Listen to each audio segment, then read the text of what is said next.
제20회 제주포럼에 참석해주신 여러분, 지금부터 20회 기념 특별 세션 평화와 번영을 위한 지성의 연결 국제포럼의 역할 세션을 시작하겠습니다.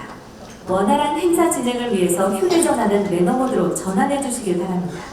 본 행사는 한국어, 영어, 일본어로 동시 진행됩니다. 통역을 원하시는 분들께서는 자리에 놓여진 통역기를 착용하시기 바랍니다.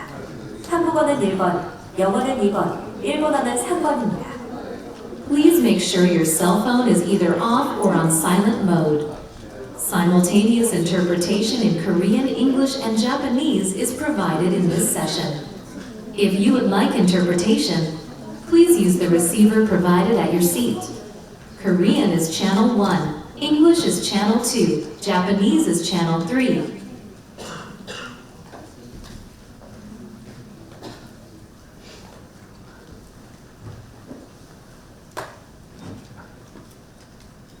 안녕하십니까. 우리 뒤에 그 한국 학생들이 많이 이제 오셨는데, 다들 영어 잘 하시죠? 이따가 질문할 수 있는 기회도 줄 테니까, 질문 하나씩 다 하세요. 그리고 저는 이제 가끔 이제 그 영어도 쓰고 한국말도 하고, 그렇게 사회를 보려고 하고요. Thank you, distinguished guests, ladies and gentlemen. I welcome all of you to this session titled Connecting Minds for Peace and Prosperity, the Role of Global Forums. And my name is Bong-hyun Kim, former ambassador of the Republic of Korea to Australia. And also, I served 2 years as the president of this Jeju Peace Institute, and I hosted Jeju Forum for 2 years. And it is my great honor to moderate this session. The international community of the 21st century has made a remarkable progress toward global peace and shared prosperity. However, it continues to face significant challenges that require collective wisdom and solutions. To overcome diverse and complex issues we face now and in the future, it is essential to sustain dialogue and cooperation across borders and disciplines. In celebrating of the 20th edition of the Jeju Forum, this session aims to highlight the role of international forums in bringing together intellectuals from around the world to explore collaborative approaches and foster partnerships to address these challenges. We anticipate that this session explores how international forums contribute to solving global challenges and seeks to identify future opportunities for mutual collaboration. In this regard, I am confident we can hear the voices of the most distinguished intellectual minds here in this session. This session will be finished at 6:40, and then we have 90 minutes for this session. I will give 7 minutes to each and every panelist for their presentations about each forum's vision and operation. And then we will have a conversation time for 40 minutes. And then finally we can have 15 minutes of interaction with the audience. If we have questions, then you can utilize this time of interaction with the audience. Having said this, let me introduce speakers. From my left side, Mr. Mubarak Azlan Al-Khoury, Executive Director of the DAY3 Forum, Executive Director of the Permanent Committee for Organizing Conference at the Ministry of Foreign Affairs of Qatar, And then Mr. Peter Gluck, Secretary of the BLAD Strategic Forum, National Coordinator for the Western Balkans at the Ministry of Foreign and European Affairs of Slovenia. And then Dr. Sun Xuefeng, Vice Secretary of the World Peace Forum, Professor and Dean of the Institute of International Relations at Tsinghua University of China. And then Dr. Han In-taek, former chairman of the Executive Committee of the Jeju Forum, and now adjunct professor, George Mason University in Korea. And now I would like to invite Mr. Mubarak Azlan Al-Kwari for his opening presentation. And he will be followed by Mr. Peter Gluck, Dr. Sun, and finally Dr. Han. Can you give a big applause to Mr. Mubarak Azlan Al-Kwari? Thank you, Kim, for the introduction. Your Excellencies, distinguished panelists, ladies and gentlemen, it's a true honor to join you here for the 20th edition of Jeju Forum.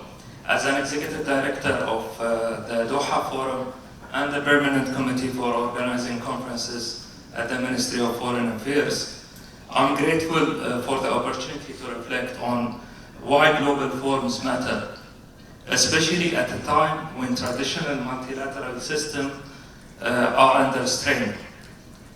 Thank you to Jeju Peace Institute for hosting us.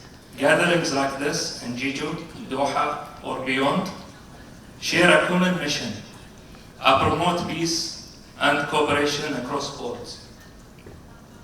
They remind us that bringing together diverse voices can shape global conversations and influence real policy.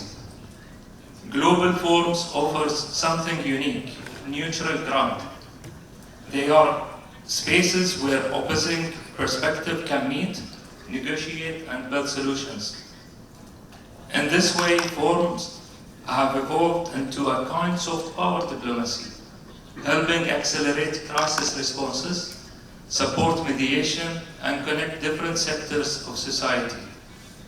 For Qatar, this is aligns with our foreign policy. As a small state, we have always embraced dialogue and respect of all sides. That's why we have been trusted to mediate in some of the world's most difficult conflicts. From the Afghanistan peace talk in 2020 to the US-Iran detainee swap in 2023, to the ongoing ceasefire negotiation in Gaza today. At Doha Forum, we believe in engaging across divides. Dialogue with those who agree with you is easy. It's dialogue with those who don't that moves history forward. In a fast-changing world, forums have become agile platforms. They bring together head of states, ministers, business leaders, and experts, many of you who are here with us today. Forums like Jeju, Doha, LED, and World Peace Forum are all believe this: international dialogue is essential, not just for responding to crisis, but for shaping opportunities. Let me share a quick example.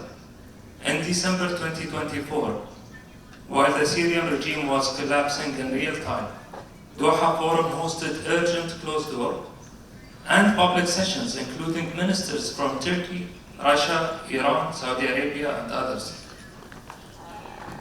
Forums don't replace diplomacy, but they can convert global attention into political will. Let me tell you more about Doha Forum.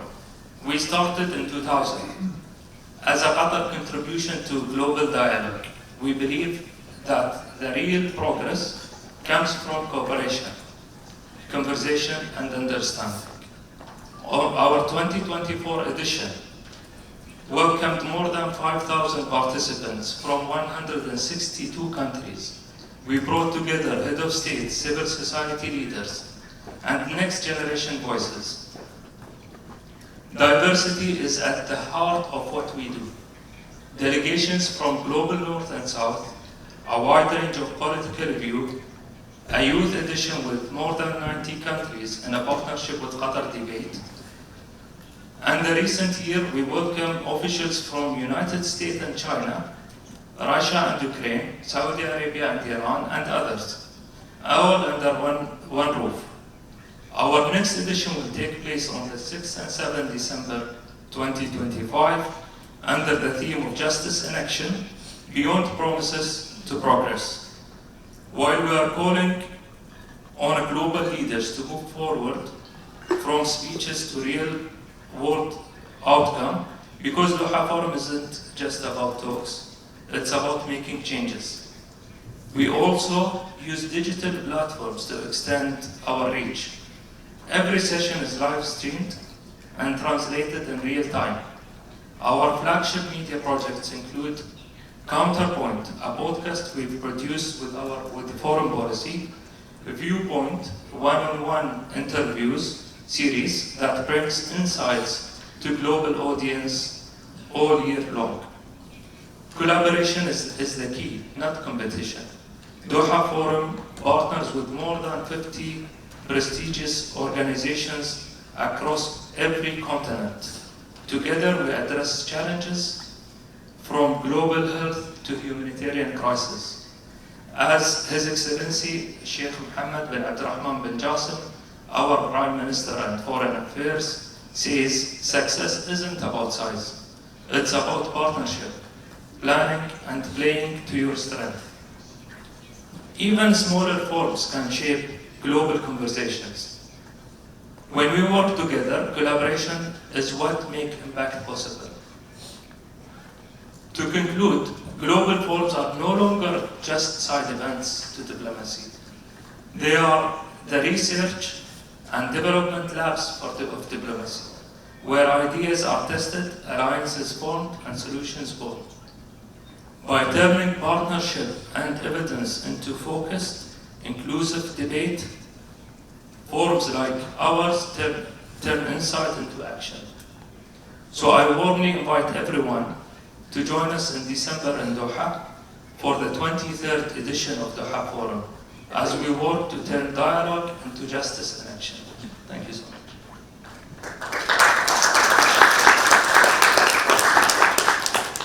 Thank you very much. I think this is very impressive.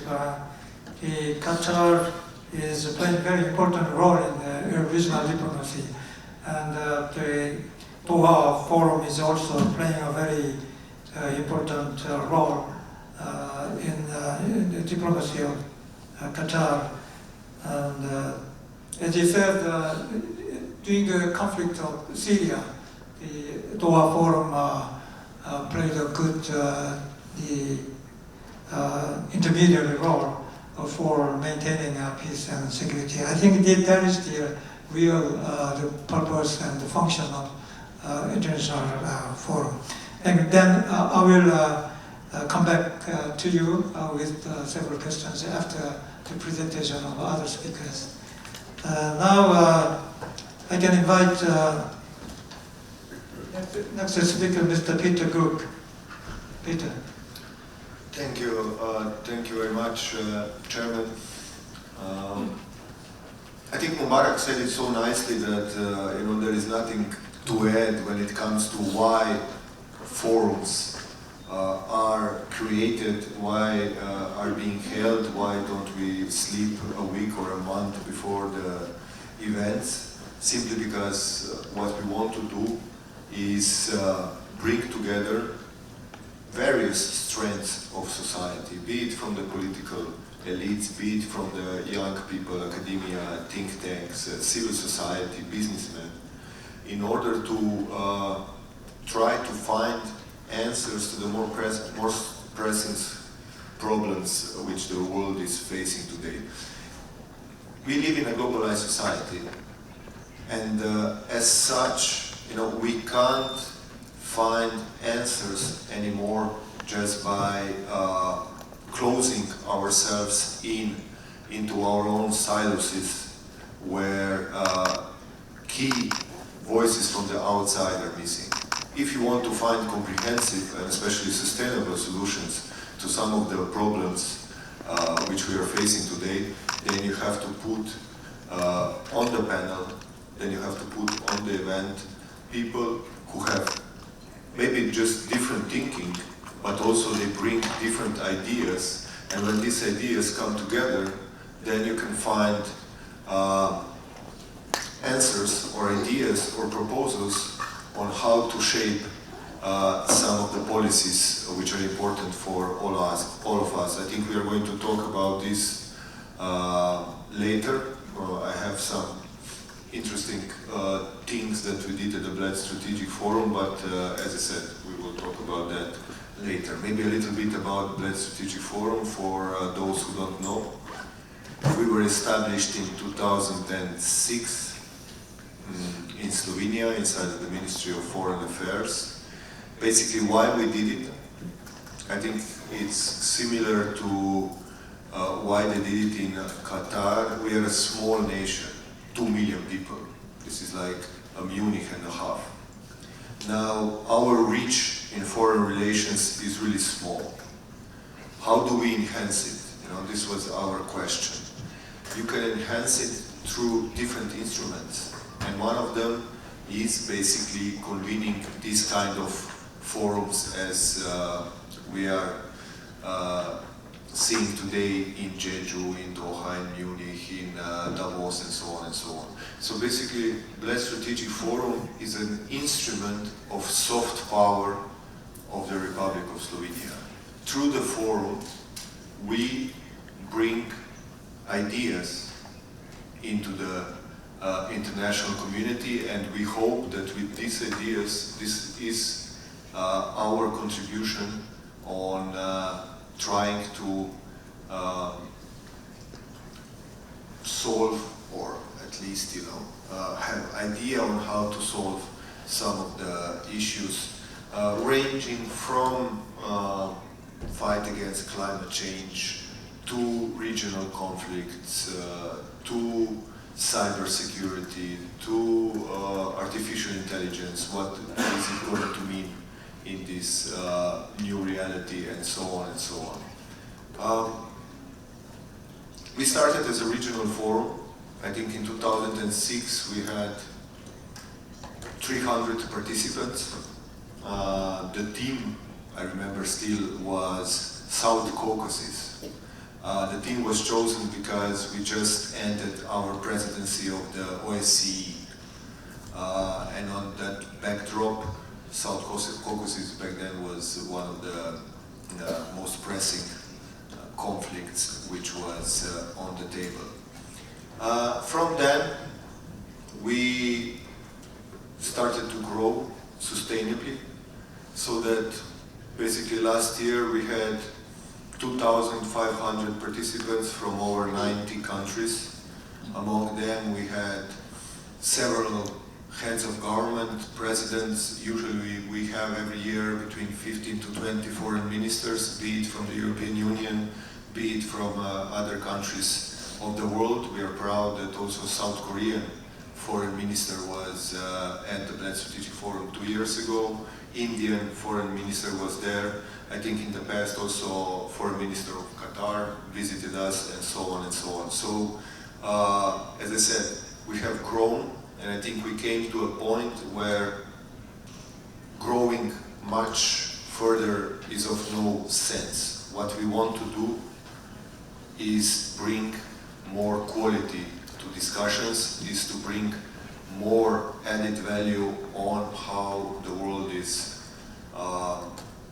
being shaped, because at the end of the day, as I always say, international relations are too serious to be only left in the hands of politicians. This is why I think forums as this one and ours are important, because they bring a different outlook to some of the challenges that we are facing. By doing that, over the years, we have started with partnerships with similar events and organizations all over the world. This is why today I'm at Jeju Forum. I'm proud that Jeju Forum and Bled Strategic Forum are partners for 2 years now. And every year we bring people from Jeju Peace Institute to Bled Strategic Forum, and we come here, we do and curate panels together on issues which are of common concern. We have done also partnerships with Munich Security Conference, BMW Foundation, with conferences, Delphi Forum, for example, Greece, Atlantic Council from the US, and I think this is the way to go.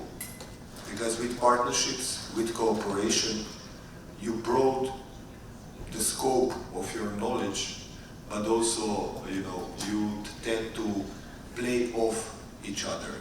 Everybody who comes brings to the table something new, and this is very much appreciated, not just by the Slovenian public and foreign ministry, but also by the participants. Because I think only together, by listening to each other, even if we don't agree, is something that in this new geostrategic reality that we are facing is probably the most important thing. Because if you see how the world is being shaped today with global rivalries, the end of multilateral system as we knew it, I think this listening part got lost somewhere along the way. So I think the mission of forums like ours is to try to bring this listening mode, listening to each other, back on the international table, because I think this is key in order to solve what we are facing. Thank you.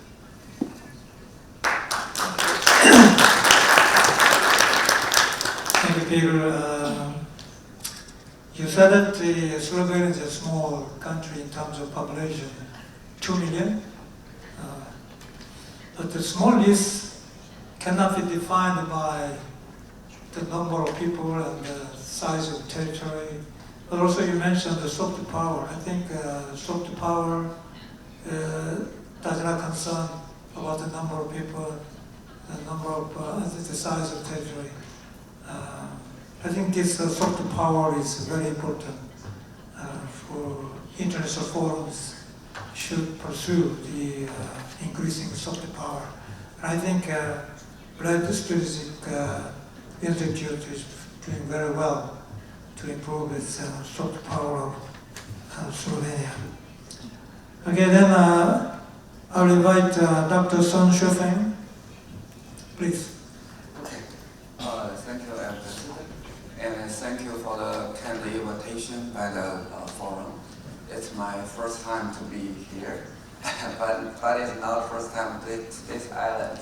Okay, I think around 2011, okay, my son and my wife and I visited this island for holidays. At that time, okay, my son was in the kindergarten, and I'm not sure okay, how he knew this forum. Maybe in the island, okay.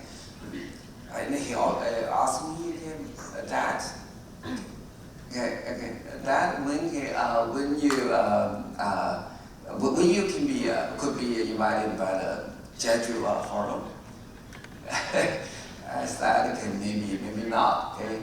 But today, okay, I'm very proud, okay. I have been invited by the distinguished forum, okay. So, okay, I really appreciate the invitation by the Jeju Forum, okay, especially on the congratulations on the 20th anniversary of this forum. Okay, and today, okay, I represent the World Peace Forum. Okay, World Peace Forum is the youngest forum, okay, especially younger than Jeju Forum, Doha Forum, and Yoff Forum. And our forum was established in 2012. Okay, and in the coming July, we will hold the 13th sessions. Okay, the 13th session of the World Peace Forum. Okay, and our forum, I think, had very unique characteristic.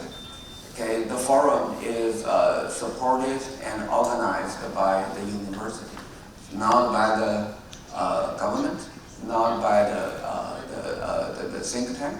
It's organized and supported by the university, and my university, Tsinghua University. Okay, I'm not sure whether you know the Tsinghua University. Tsinghua University is one of the top universities in China. Okay, we also believe in we are one of the top in the world. Okay, anyway. Okay, and maybe you will raise a question, okay, that why my university? The university will initiate and support this forum. Okay, and according to our understanding, okay, the forum supported and organized by the university has two distinguished assets or distinguished characteristics. The first, because we are universities, so we have a lot of professors. Not professors in international relations, social sciences. We have many professors, okay, in engineering, okay, in sciences. Okay, so this forum, okay, can bridge the cross-disciplinary dialogue. That's very important. For example, for many years ago, okay, in our forum, okay, we invited the professors, okay, just on AI and on the emerging technology, and just they remind us to focus on, pay attention to the AI governance problem. That's maybe 7 or 8 years ago. Okay, so I think that that's a very important contribution by the forum, supported or organized by the university, because we have a lot of professors, and they have their network. They can mobilize the global network of the professors. They may not contribute the specific or direct solutions to the emerging or significant problems, but they can contribute ideas. They can contribute the thoughts, and they can raise the significant questions. So that's why this forum supported or organized by the university is so important. Okay? I think the second characteristics of the forum supported by the university is we have young students. And every year, okay, we will extend the formal invitation to students, university students, especially PhD and graduate students. Okay, and they just formal participants of the forum. Okay, and they attend the sessions, plenary sessions, panels, and the press conference. And why we invite the students? Okay, because students, okay, they are the future. Okay, they are the future generation of the leaders. Okay, and they can just enhance the cross-generation dialogue. They can share their thoughts about the future. They can raise the question maybe the professors cannot raise. So that's why, okay, every year, okay, we extend the formal and sincere invitation to the students, not only the Chinese students and the students from other countries. Okay. So that's why we established and this forum, and for many years, okay, we make huge efforts to make the forum can survive in the turbulent situation, okay, and in today's international relations. And we also believe in the future, okay, the forum, okay, organized or supported by the university, can still make unique contribution. Okay, the first, not just the direct solution, it's about the ideas, thoughts, and significant questions. And it's not about today, it's about the future. Okay, that's, in other words, okay, the forum organized by the university, can enhance the two dialogues.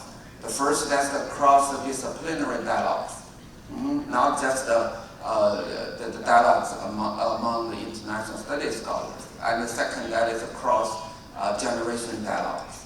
So we hope that our forum can survive in the competition with all these other forums. And we also extend the sincere invitation to World Peace Forum. We are looking forward to meeting you in Beijing and in Tsinghua. Thank you.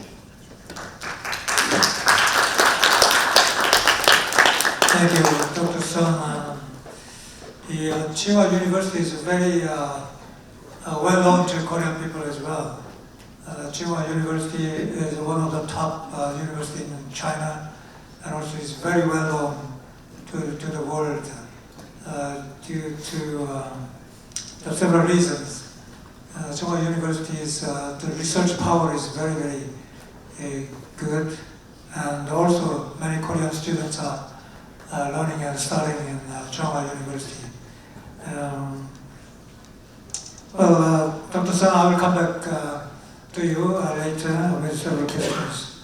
And now I'd like to invite Dr. Han In-taek. Thank you, Mr. Kim. Good afternoon, everyone. It's my great pleasure to speak at the 20th edition of Jeju Forum.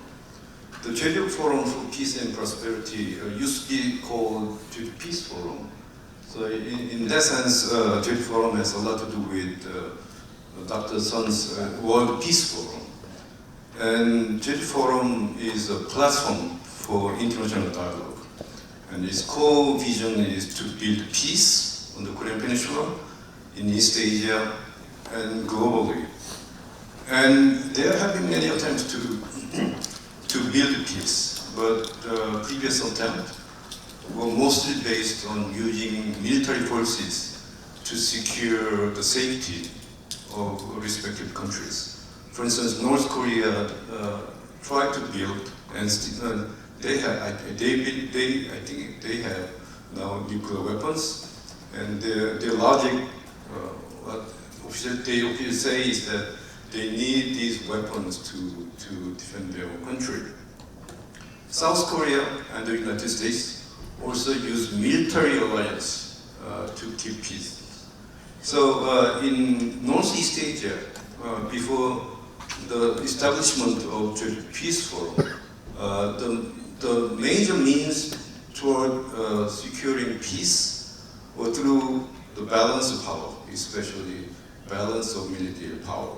But Jeju Forum represented a radically different approach to peace building. You may call it idealistic, but I think trying to build peace through peaceful means, non-violent means, especially through dialogues and cooperation, is an effort worth of trying. And that's what Jeju and with the support of the Korean Ministry of Foreign Affairs have done. So when Jeju Forum was first launched, such platforms were virtually non-existent in Northeast Asia. Northeast Asia is different from Europe. We don't really talk a lot with each other. Especially, we don't think that we can build peace just by talking with others. But we needed a new approach because military approach was not only inhumane but also unsustainable. How many more nuclear weapons do we need to keep us safe? Maybe we are safe temporarily, but in the end, we may all die in a nuclear confrontation. So as a backup, we needed a different approach, and that's what Jeju Forum tried to do exactly. And shortly after Jeju Forum was launched, the South Korean government officially designated Jeju as island of world peace and also an international free city. Jeju is known as island of world peace due to its symbolic role in inter-Korean dialogue and reconciliation and its history of overcoming past conflict, and also its strategic location, which allows Jeju to be a hub for international exchange and diplomacy. So the South Korean government officially recognized this by designating Jeju as an island of world peace. And Jeju, I think many people in this room also know that, is an international free city. And because it's a deregulated area that designed to facilitate international exchange and economic growth. And here foreigners can enter Jeju without a visa. That makes Jeju very special. And that's because Jeju is an international free city. So while so the original vision of Jeju Forum is promoting peace in East Asia, and that vision is the core and at the heart of the Jeju Forum. The Jeju Forum has broadened its scope over the past 20 years. Now, the vision of Jeju Forum includes a wide range of topics beyond traditional international relations. Today, the key elements of Jeju Forums include, firstly, promoting peace and prosperity. This is the original vision of Jeju Forum, and it still remains central. The Jeju Forum's primary goal is to promote sustainable peace and prosperity in Asia by facilitating dialogue on peace, diplomacy, and security among diverse stakeholders. Regional cooperation is also part of Jeju Forum's vision. This vision was particularly stressed in the early editions of the Jeju Forum. I think most likely due to the success of the European Union and particularly the introduction of the European common currency, the euro. So following this vision, Jeju Forum in the early editions aimed to promote Northeast Asia as a regional cooperation and supporting Jeju's role as island of world peace, and also advancing peace initiatives through Korean Peninsula and East Asia. And third elements of the Jeju Forum's vision is tackling global challenges. The importance of this vision has increased as Jeju Forum has become more global in terms of the participants it attracts and also in terms of issues that it discusses. So to fulfill this vision, Jeju Forum now addresses a wide range of pressing global issues, including climate change, pandemic, sustainable development, and so on, and by fostering international cooperation and innovative approaches. And next is inclusive and sustainable solutions. Recent themes of Jeju Forum emphasize inclusive prosperity, resilient peace, and harnessing innovation for peace and shared prosperity. This reflects Jeju Forum's commitment to sustainable and inclusive growth. Finally, global networking and public diplomacy is, I think, key elements of Jeju Forum's vision. And this vision reflects the development of Jeju Forum into a global platform for dialogue and international cooperation. Starting from small gathering in Jeju, Jeju Forum has now become a global platform. And because Jeju Forum has gained importance as a venue for international discussion, I think the government, not just in South Korea, but in neighboring countries, have discovered the importance of Jeju as a platform public policy, and so that the government and private actors communicate at the Jeju Forum or through the Jeju Forum. I think these are what I think the main elements of Jeju Forum's vision. Thank you. Thank you, Dr. Han. Well, now I'd like to have some conversation with presenters. I'd like to ask one question to every speakers. First, well, the Qatar, I think is doing very good in mediating role in the regional conflict. what is the secret of Qatar? How Qatar can promote the dialogue, and how Qatar can promote the peaceful solution among conflict, the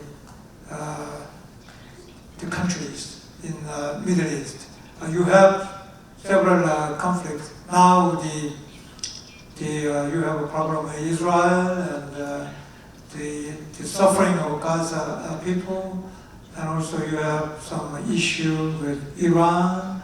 And this is, I think, a very complicated situation in the Middle East. And many people are expecting that Qatar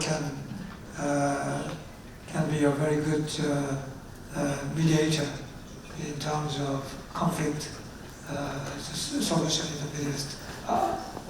First of all, what is the secret of the power of Qatar in mediating the regional conflict, and what is your thought about the possible solution of Israel and Gaza trouble, and Israel and Iran problem? Thank you, Ambassador. First of all, I can't see any diversity here, and you might be struggling finding different answers from panelists. We all shared one vision, one mission, and we all working on bringing peace through our conferences all around the world. So this is a really important point, first of all, we'd like to mention here. Why Qatar? Qatar since 2000, as I mentioned, when first launched the Doha Forum, have a vision to be a hub for dialogue and for discussion. And even through all the years, the previous years, we've been into a lot of problems with different countries. It's either politics or different kind of issues. We always call for dialogue to solve any kind of issues, and this is how we create our platforms, and this is what we are doing in our country.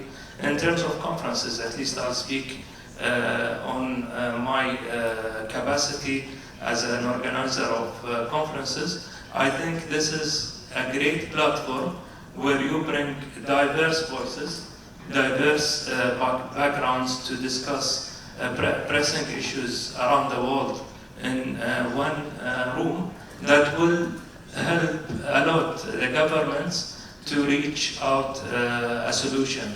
We've seen this a lot in different occasions, not necessarily in politics, not necessarily in mediation, but in different sectors as well. We've seen this in health, and how these kind of dialogue and discussions brought a lot of good solutions. We've seen this as well on AI, and how these kind of discussions, and we focus a lot on the substance of the conference. When you think that you are doing a conference for a good reason and to bring people to discuss pressing issues and really push for an outcome out of these conferences, you will definitely get it, either now or in 10 years' time. Well, thank you very much. I think that is a very relevant answer. And now, Peter, the Davos Forum is very well known, and the Davos Forum, in terms of the identifying some kind of the new agenda or issues, and then the Bled Strategic Forum. What is your differentiation from Davos Forum? How you can differentiate Davos Forum? Or what is your role in your? You said that you can increase soft power of Slovenia, but in terms of regional conflict or agenda setting, the capability, what do you think is the best way for Bled Strategic Forum for solving regional conflict like Ukraine, the war. Still more than 3 years Ukraine, the war is going on, and then what will be the role of the Black Strategy Forum for solving the problem of Ukraine or other regional conflict in Europe? That's an easy question. Three things basically. One is, Sun said in his presentation that he hopes that the World Peace Forum is going to survive in competing with other forums. I think we shouldn't compete. I think this is stupid because when it comes to competing, always somebody loses. But what we want to do is enhance and strengthen all of the forums which are at this table, but also forums which are around the world, to basically bring this message of dialogue, of peace, and so on and so on. So I would say, because what he said is something that we were also wondering ourselves at the beginning. How do we compete with Davos? How are we going to? Who is going to come to our forum? Is there going to be some added value in spending so much resources in order to, at the end of the day, bring something valuable to the public? And then what we understood is that it's not about competition, but it's about partnering with other forums. So this is how we changed the mentality. So this is why we are, I'm very happy that there are new forums, there are new events which are promoting exactly what we are talking about today. Now, concretely, yes, in some newspapers we have been named the Davos of Central Europe, and I said no, we are not. We don't want to be. I think there is enough of one Davos, but also, I think Europe, but also the world needs one Black Strategic Forum. And the question that you ask yourself is, how this dialogue, how these panels, round tables, contribute to anything? And it's an interesting question because, when you do the forum, after 2 days, everything is finished, you are happy that it's finished and that the guests left so that you can be left in peace. but the question remains, what did I do to contribute to solving the solution? And it was interesting, like 2 or 3 years ago, 2 examples.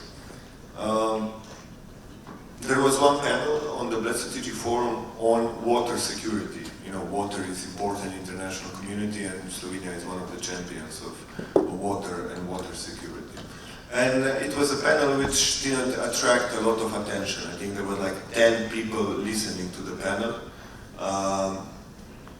But the speakers were so well chosen that after the panel, they communicated among each other and decided to write on the basis of the panel a BSF declaration on water security.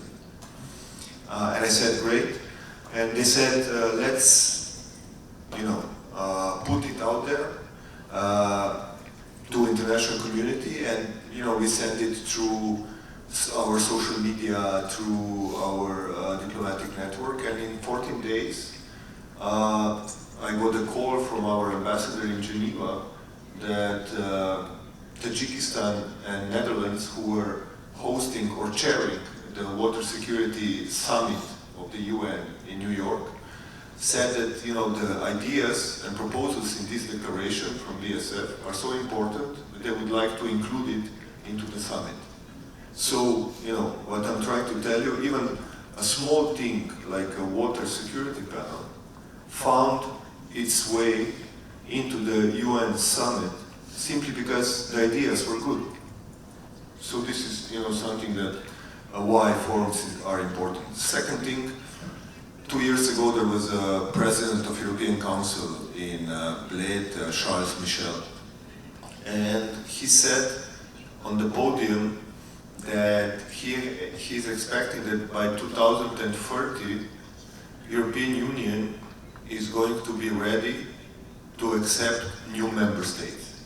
And this was called in the newspapers the Bled Pledge by the President of European Council.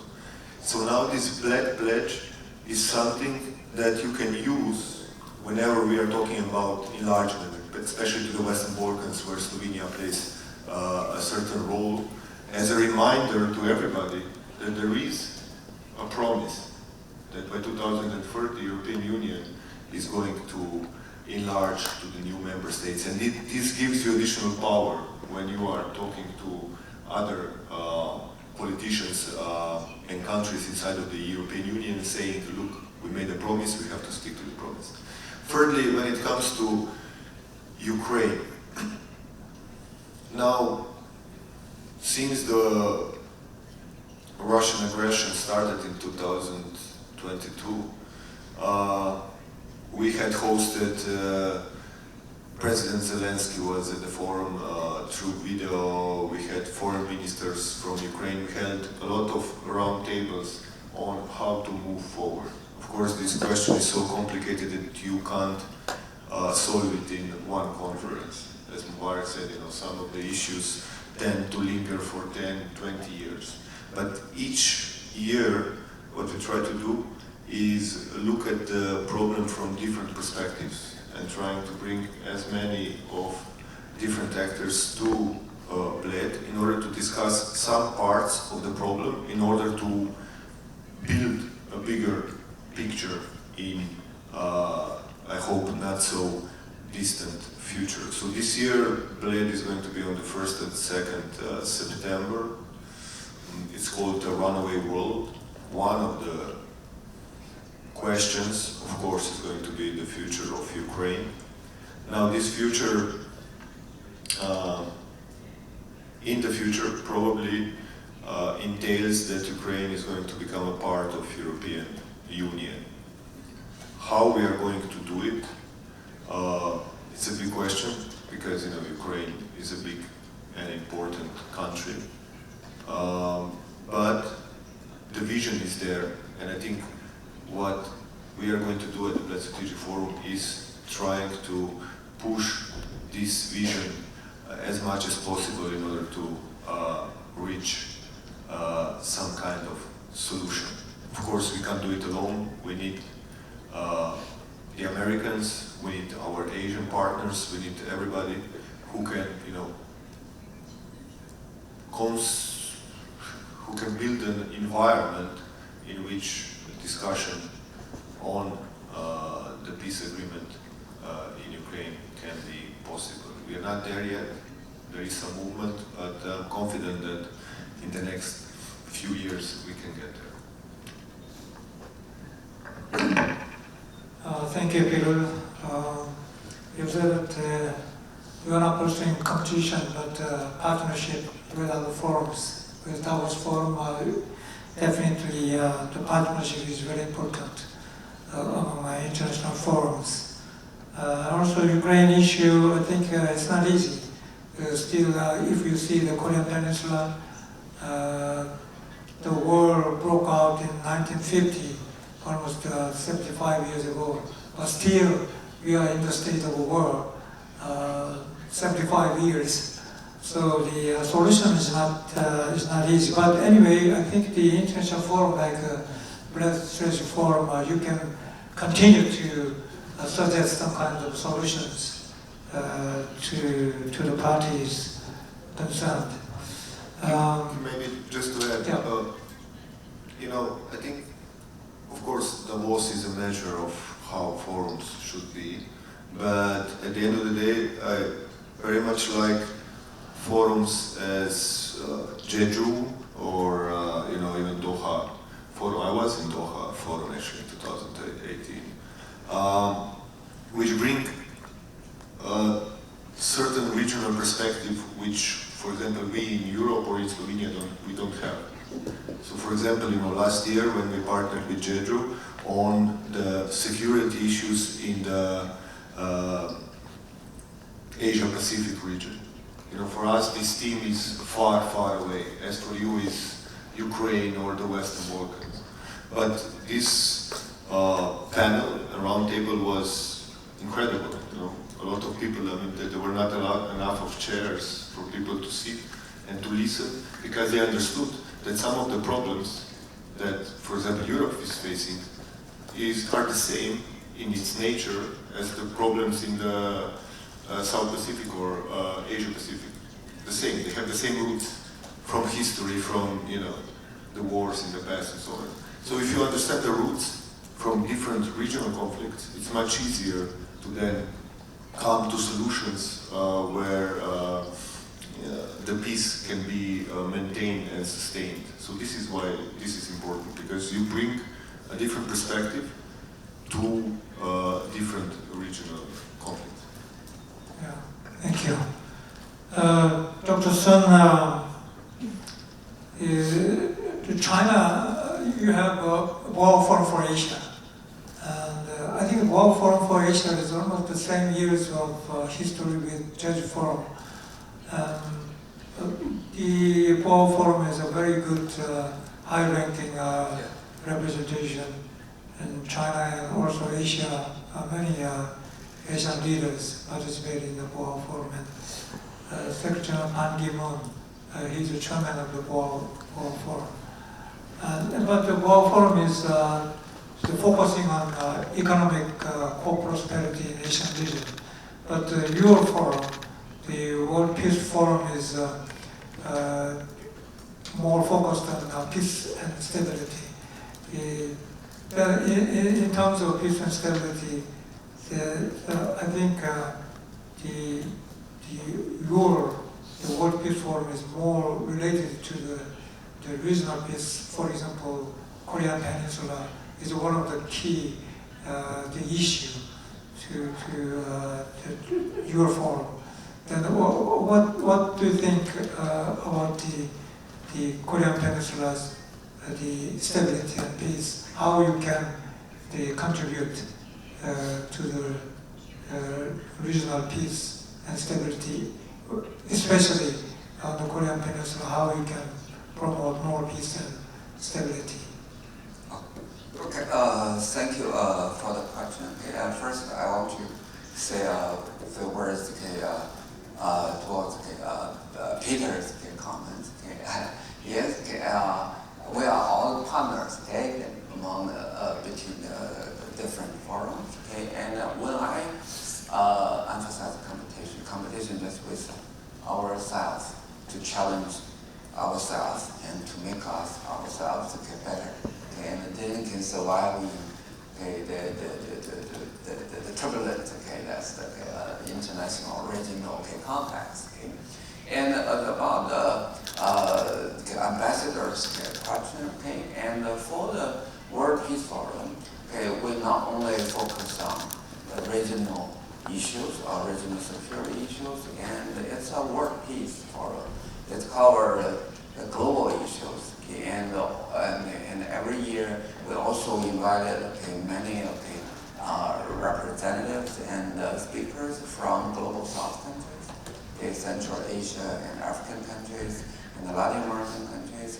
So yes, regional issues, especially East Asia issues, are very important for us. But World Peace Forum, that's the beyond East Asia and beyond Asia, and for many years, that's the representatives, or the panelists from global South countries, they found the World Peace Forum that they can hear the more diversified voices and more diversified topics. And as for your specific questions, the Korean Peninsula stability. And every year we will organize the China, Korea, and Japan panels. Okay, and we just established the platform, and we seriously listen to the voices from your countries, and from Japan, and from other countries. And this year, we have confirmed a few distinguished speakers from your country. and from other East Asia countries, and they will hold things dialogue in our platform for the future of the East Asia and especially Korean Peninsula. Okay, so just as I mentioned, that as a university organized forum, we always just aim to establish the platform, the channel for the dialogue, and we hope to establish this network for thoughts and for ideas. Maybe we can now just to find specific immediate solutions to the challenge, real challenges, but it will just enhance the further dialogue, because if you have insightful ideas and thoughts, it's just the problem at the time that you can find the specific solutions. Okay, so for your specific questions, and we are looking forward. That's the ideas, the thoughts, from your country and from other countries in this region. Okay, thank you. Well, the international forums sometimes they have very diverse issues and agenda. Sometimes, well, Davos Forum, for example, they usually dealing with the economic issue, and the World Forum for Asia also is dealing with the economic issue. Jeju Forum, once Jeju Forum was named as Jeju Peace Forum. Jeju Forum tried to promote peace on the Korean Peninsula and also Asia region. But now Jeju Peace Forum, the name, the title of Jeju Peace Forum became Jeju Forum. It means that Jeju Forum can take on more issues, not only the peace and security issue, but also the economic issue and cultural issue and the many different issues. But I don't know what is more effective for any forum to define the character of forum as a specific issue, like a security issue or economic issue. Probably Doha Forum deals with many the wide spectrum of issues, not only security issues, but also economic issues as well. And the Black Strategy Forum also deals with many different sectors. But the World Peace Forum only focusing on peace and security issue, not economic issue. Right? You are also dealing with the economic issue as well. The World Forum for Asia is mainly dealing with the economic issue. Dr. Han, what do you think? What is more effective? Only the Jeju Forum focus on peace issue, or likewise Jeju Forum can diversify its issues, including peace and security, and also the economic issue and cultural issues. And what do you think from your experience? What is more effective to promote this visibility of forum? Yeah, thank you for the question. I think Jeju Forum started initially as a forum regionally focused on Northeast Asia, and the agenda has been largely about security, peace and security issues. So when it started, Jeju Forum was regional security dialogue, basically, which was non-existing back then. Then I think once it began, I think our thinking have changed, gradually changed, and we begin to realize that maybe countries can come to peace with each other. Firstly, by talking with each other, but also by trading with each other, by investing in each other. So I think that came to that kind of thinking was reflected in the renaming of Jeju Forum from Jeju Peace Forum to Jeju Forum for Peace and Prosperity. So if you are poor, if you are economically struggling, then peace may not be easily obtainable. So by working and promoting economic cooperation, even military opponents may be able to find stability and peace.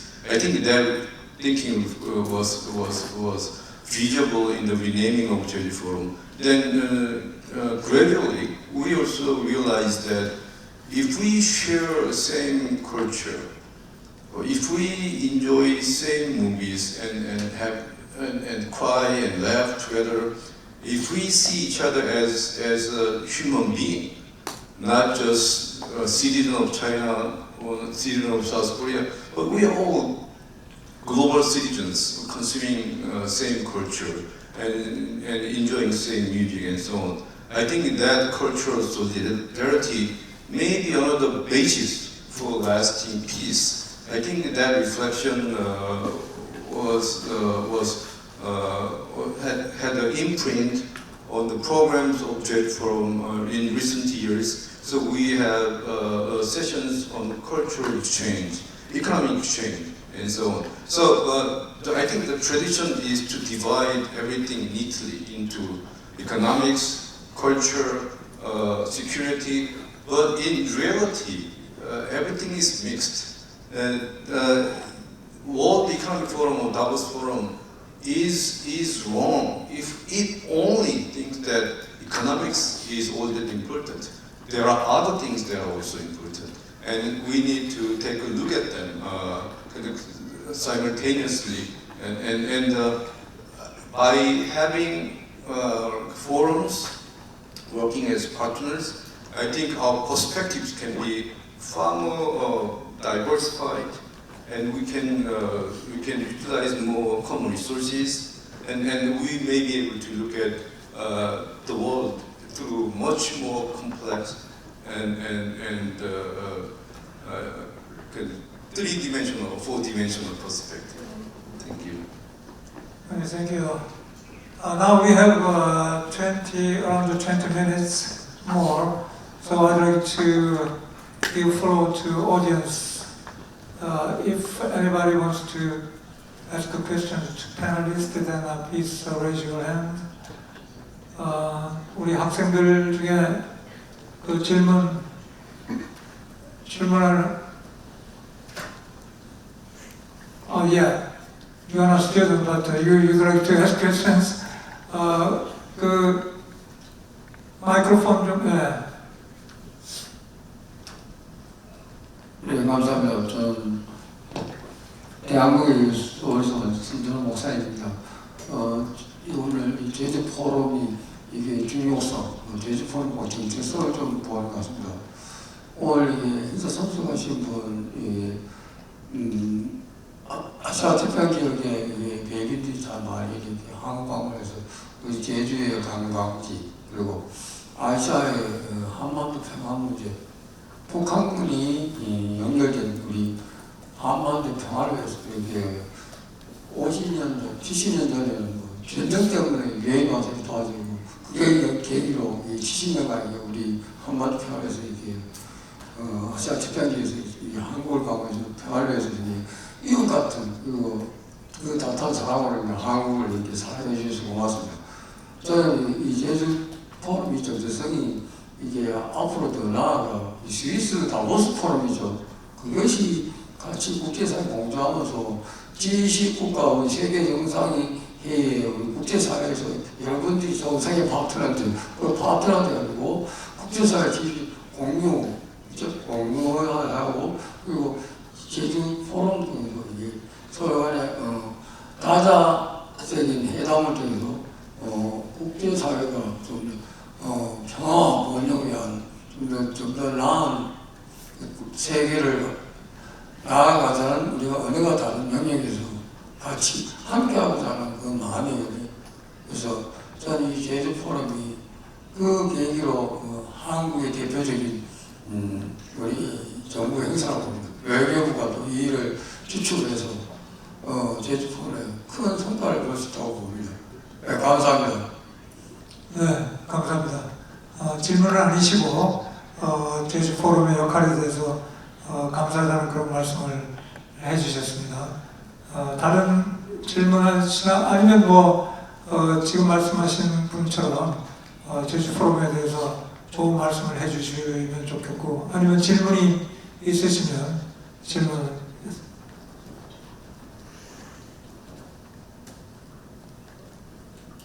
Thank you everyone. It was a great panel. My name is Adel Al-Ghaffar from the Middle East Council, a public policy institution based in Doha, Qatar.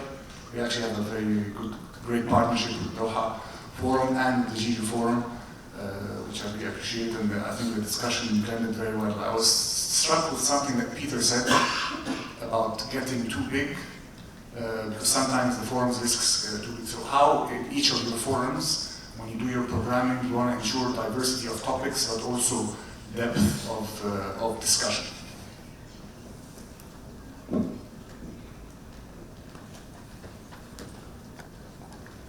Okay, let me start.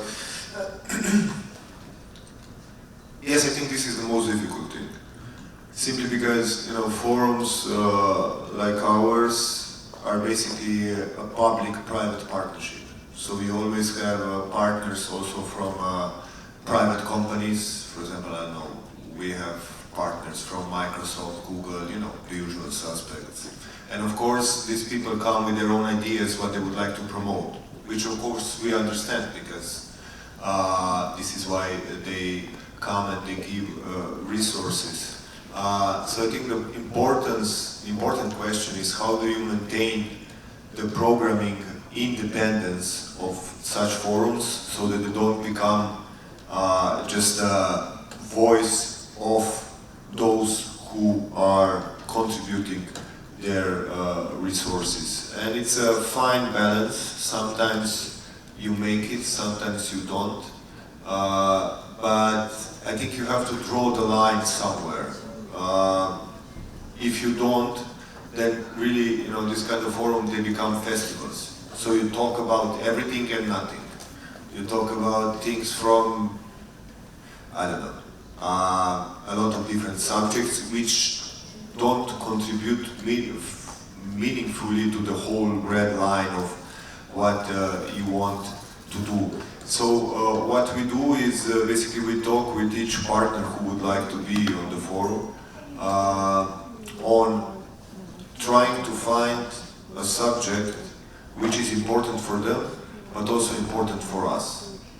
For example, for big tech companies who are usually at these forums, what we do with them is we try to create a panel where it's not just about them presenting their views, but actually discussing their views with different players who not necessarily have the same ambitions or the same ideas on how to move forward, especially when you're talking about cybersecurity, when you're talking about artificial intelligence, when you're talking about fight against misinformation. I think this is a very important thing. And I think they understand that by being on such a panel, which is diverse, which is different opinions, they get much more out of them, they get the ideas, but also, the public then much easier understands their message if there would be only them presenting something, because then the public would say, okay, this is like paid, so this is why they are doing what they are doing. So yes, it's a fine balance. It's easier for forums as ours, where 60% of the resources come from the Slovenian government. So you have this leeway, which is important. On the other hand, you still have a problem with the Slovenian government, who changes over the years. So you have different governments with different ideas. So also there, you have to fight. So doing forums is a fight if you want to do them well. but if you have people who understand that by being independent, actually the forums have a value, then it's easier to work. Thank you. Corey. I would like to add something on Peter's comment. The forums is not about the program itself.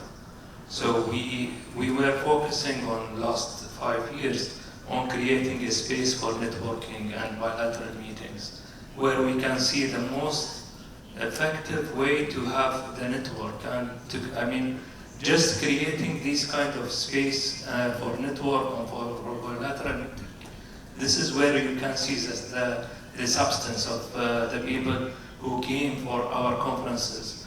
We need to create more of these kind of networking opportunities for people to actually meet and speak freely between each other and to understand each other. One of the most important things, this is something I noticed when I came to Jeju, is to understand the culture of the country that you came to. When you understand the culture and the people and how they live, you will find it much easier to create this kind of partnership with different parties, and this would make the good substance of the conferences. Thank you. Yes.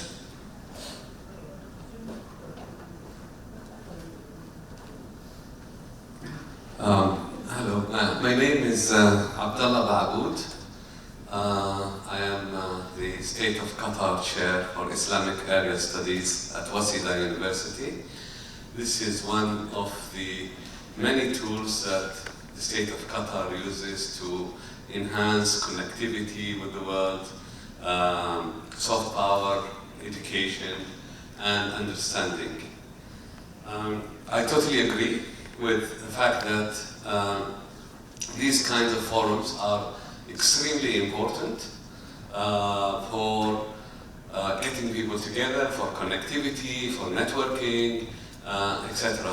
Sometimes the depth of the topics are not as people would expect, but I think it is overcompensated by the fact that there are people who can meet and connect, especially in a world where we are getting so far apart in terms of ideological, but also because of AI and all these technologies. We are getting far apart from each other. We don't see each other, we don't talk to each other, and I think these are really important venues for people to come together and talk and make connections and exchange ideas and perhaps enhance understanding. My question is, for all the great panel that you have assembled here, what are the main challenges that you have faced when you are organizing your forums? Can you say one or two challenges that you faced? Thank you.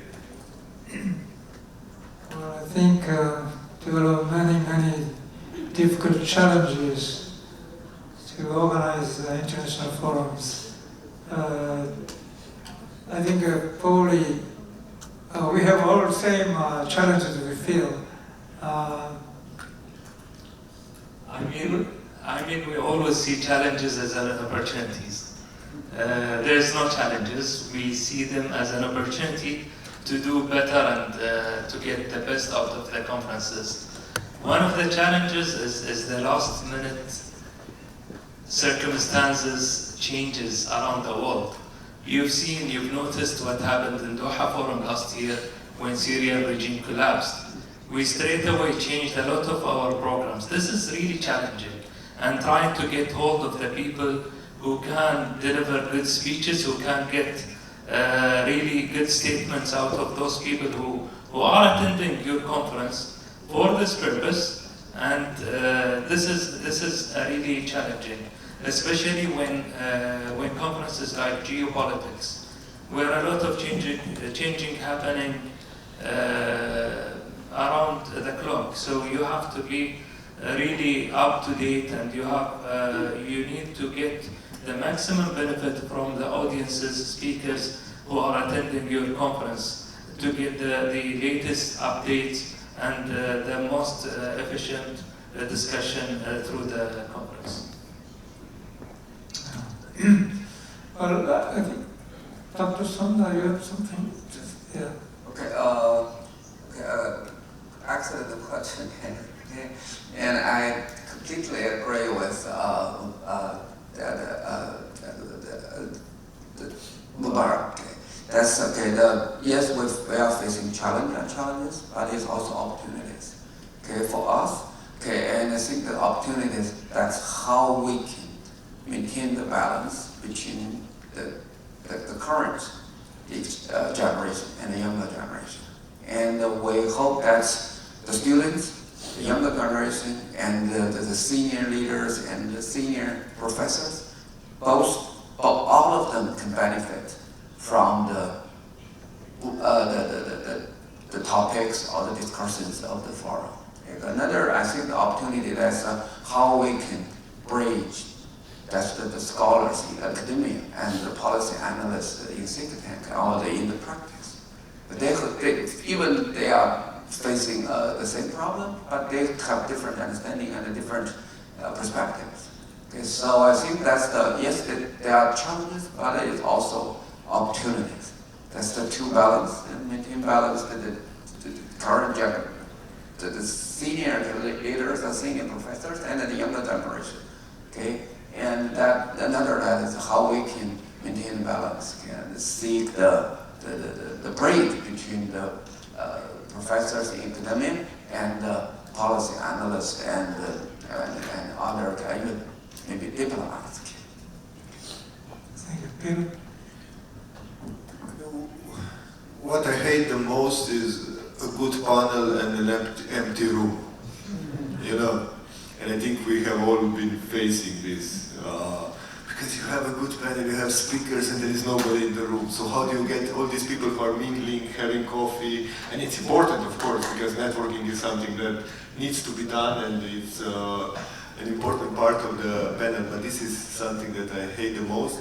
And I doing a better job recently, but then I understood this is how life is. Sometimes you have to just understand that you can't win them all, even if you go to the Munich or the Davos, they are empty panels simply because people are tired, they can't listen anymore, and so on and so on. So this is when it comes to the panels. When it comes to logistics, you know, we have all faced the same problems. I remember there was a Turkish foreign minister, I think he came 3 years ago, and because we are a small place, Bled, you know, logistically is a very small place, so we don't have a lot of facilities, so usually the delegations are small, so we always ask all the delegations to be 1+3, maximum +2 security officers, and of course the Turkish came with 80 security officers to the airport. And what can you do? What can you do? And then, of course, there are technological challenges, because you're always nervous what will go wrong. Because if the microphones don't work, if you know, the panel doesn't function, and so on and so on. I remember there was only one incident, but it took like 75 years of my life. It was the opening of the DG Forum. I think there was a video, live video of president of Olympic Council. He gave a statement, and because of the power shortage or something, the video died down, but only for 3 seconds. Nobody noticed it except me and the technical guy. The technical guy, I think he got a heart attack or something, and he didn't know what to do. You don't know what to do. And then the video started again, and yeah, this is how you survive. You know? Yeah, I think there is very serious challenges.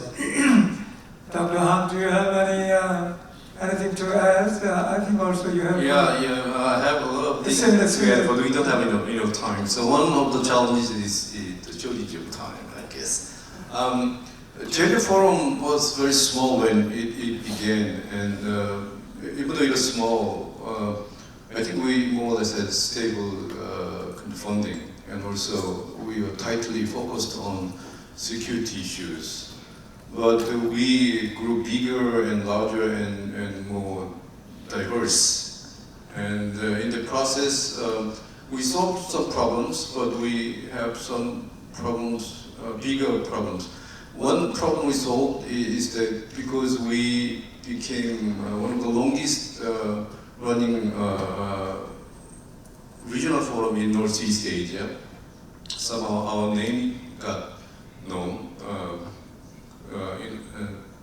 around across Asia at least, or maybe even some parts of Europe and America as well. So when we try to invite speakers, it's now much easier to invite them because some of their friends or colleagues are likely to have attended Jeju Forum previously, so they know what Jeju Forum is, and they know that Jeju is a nice tourist destination, so they are willing to come. But it is very difficult for them to commit like 2 or 3 days out of their big schedule to travel to Jeju. So that is a practical problem, but because Jeju Forum is now bigger and more widely known, inviting speakers has become a lesser concern.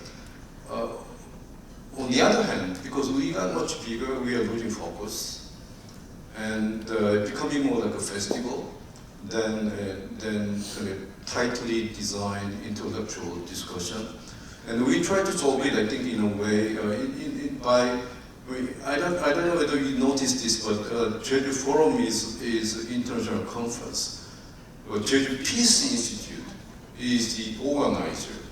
So because the Jeju Forum is organized by Jeju Peace Institute, which is a policy think tank, the hopes were that the think tank could lead a deeper and continuing discussion of some of the topics that discussed at the forum. So we expected some kind of synergy or division of labor between Jeju Forum and Jeju Peace Institute, but because of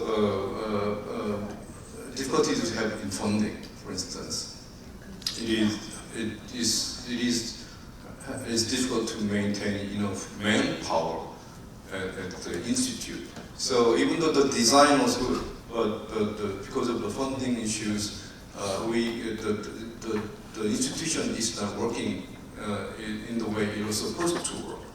And this brings me to another problem, which is financial dependence or financial independence. We are public forums. We don't host our forum to make money. We have this forum to contribute to international community and local community. Because as long as we remain public, as long as we do not seek to make money, we need to rely on funders.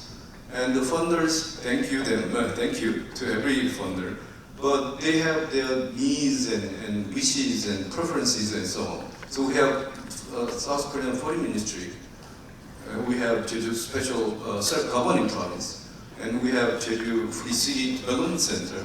These are the 3 main contributors to the Jeju Forum. And then we need to think about what they want to get out of this. And that makes us a little bit, like in the mind, that puts us in a business management mode rather than global public forum organizer mode. And so, but again, challenges are opportunities, and working with them, broaden our perspective, for instance, and stabilize our funding, then we'll contribute. We remain in this service because we are generously funded by funding institutions. So I thank you for them. But funding is a challenge as well. Thank you. Thank you. Yes, all the very realistic challenges we have. Well, time is almost up, but I'd like to mention 2 challenges which I suffered during my presidency at the Jeju Peace Institute. I tried to secure the presence of President of Korea to Jeju Forum at the opening session. I tried and tried, but there is a real challenge. prime ministers, every prime minister, they came to Jeju forum and they made the congratulatory remarks at the opening session. But the president is very difficult. It is a real challenge. And once only the President Moon Jae-in, he sent a video, a recorded message. He promised to come, but last moment he cannot, and then he sent a video recorded message. That's all. It is quite a challenge. If a president comes, then probably the visibility of Jeju Forum can be enhanced. That is a very good opportunity for Jeju Forum to enhance its visibility. But almost no cases of presence at the Jeju Forum. Only one, President Roh Moo-hyun, at the initial stage, he came to Jeju Forum at the opening session. But after that, no any other Korean president came to Jeju Forum. That was the real challenge. And also the last moment change of situations, change of circumstances. Likewise, this year, we didn't expect a sudden presidential election. Next week, we will have a presidential election. But this Jeju Forum, we never expected such a change of circumstances. So that is also a challenge. Well, the time is almost up. I'd like to wrap up this session. I thank you very much for the excellent presentation of the speakers. All of the speakers said that international forums are valuable in hearing diverse views from world leaders, scholars, and government officials. They are also valuable as they pursue shared understanding, collaborative solutions, setting global norms and standards, cross-sector collaboration, platform for initiatives, crisis response. The international forums also try to influence rather than put into direct action, and also try to shape the environment in which policies, investments, innovations are made. Therefore, the collaboration among international forums are very important to set the global agenda and issues.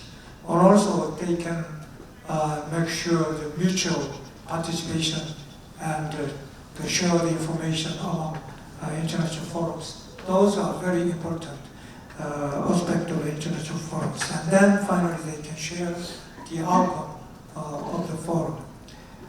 So today's this session, this is a special session, and I think in terms of the result and the discussion and the questions, I think this session was very meaningful and productive.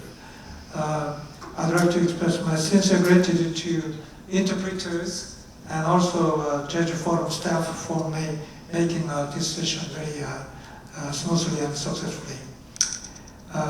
Again, I'd like to thank the panelists who present excellent position of their forums and their commitment for a better partnership and better cooperation among the forums, especially between Jeju Forum and Doha Forum, Jeju Forum, and Jeju Forum and Jeju Forum, World Peace Forum. In the future, I think we can get more synergistic the impact from this collaboration among international forums. Thank you very much for your attention.